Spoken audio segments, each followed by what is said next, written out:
It's not as cold as it was out yesterday.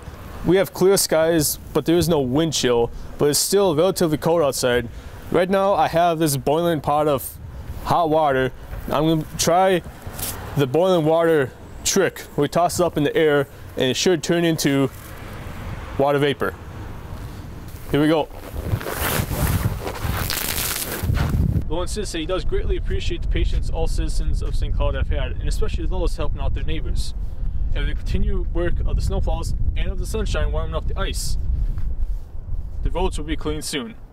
Brad Kolpack, UTVS News. But folks like Nina just have to learn how to live with it. Brad? Thanks, Brett. A professor at SCSU has been on a mission the past few years to help some of the poverty communities around the St. Cloud area. Jerry Sparby created the YES Network to try and make the local communities around St. Cloud better for everyone. One of those projects that they are doing is called a Summer of Food program. 3 years ago we had organized a number of volunteers, a number of people from here on campus. We brought in some community members, and we made somewhere between 10 and 12,000 lunches that we took out to the schools, summer school, and to the community. The food program has grown to more than just giving families food. The program has grown from 12,000 meals to 55,000 meals.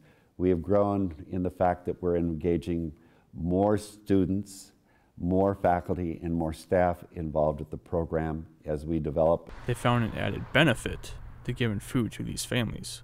What we've found is that families that eat together grow together. And so we have encouraged parents to sit down and eat with their kids. After the food program this past summer, the YES Network Board talked with the parents in these communities to see what else they could do. Through those conversations, we have identified that our next project we want to take on, besides continuing the food, is to do an after-school program. Since the parents want these after-school activities that are close by is because of not having the need transportation or the money to get to the other after-school activities that they're out there. Brett, Danielle? Now, Brad, what is the YES Network hoping to do for after-school activities? Well, Brett, they're currently writing grants for some equipment, but they are also talking to the department managers and owners about blocking off some of the parking lots for children to play. Cool. That all sounds very interesting. And is there a way for people who are interested to help out? Yes, there is, Danielle. If anyone is interested in volunteering or even looking for an internship, they can contact Jerry Sparby at jksparby@stcloudstate.edu. Thank you, Brad. We have a product we use is called liquid anti-icing and salt brine. It's basically a salt solution that before a major snow and ice event happens, we pre-treat our roads. And what that does is it drops the temperature down. Water freezes at 32 degrees. If you use this de-icing chemical agent, water won't freeze at 32. It'll freeze at a much lower temperature. St. Cloud Public Works uses tanks to store the brine in. This hopper we fill with salt, punch in on our computer screen what we want to make. It automatically dispenses the water. When it gets to the correct concentration, it automatically shoots it out and into all the tanks that any of the tanks that we have punched in up on our screen. So this makes it a lot easier for us to make brine. They use about 53,000 gallons of brine. And that helps avoid a lot of salt use later. We'd be using much more if we didn't use that de-icing liquid. So how much salt did they use last year? Last year we ran short.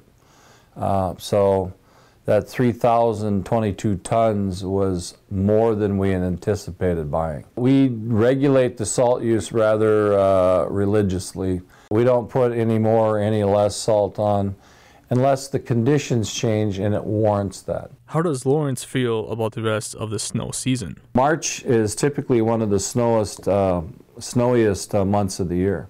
So we hope the weather keeps getting better and better and we don't have to worry about it, but you always got to anticipate something.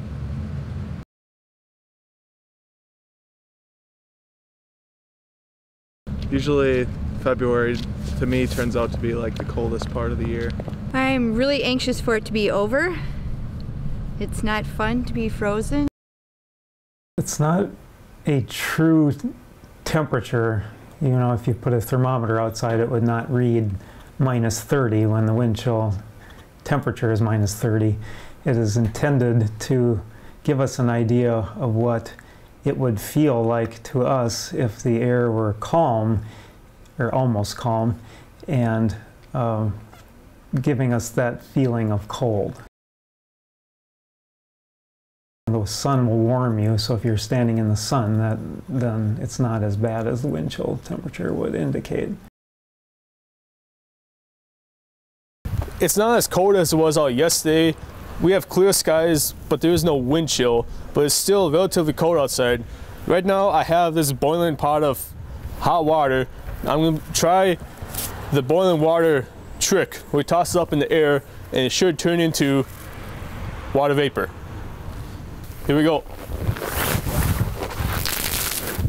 When you throw water into the air, it breaks up into droplets, and then those droplets, because the air is so dry, you get quickly they start to evaporate. The Tri-County Humane Society has 2 fundraisers planned for April. The first one is our flower delivery fundraiser, and it's on April 22nd. It's a Wednesday, and it happens to be Administrative Professionals Day. What better way to show your appreciation to a coworker, employee, or a friend? We have volunteers that deliver them to places of business, and right now we are collecting orders for these flower deliveries.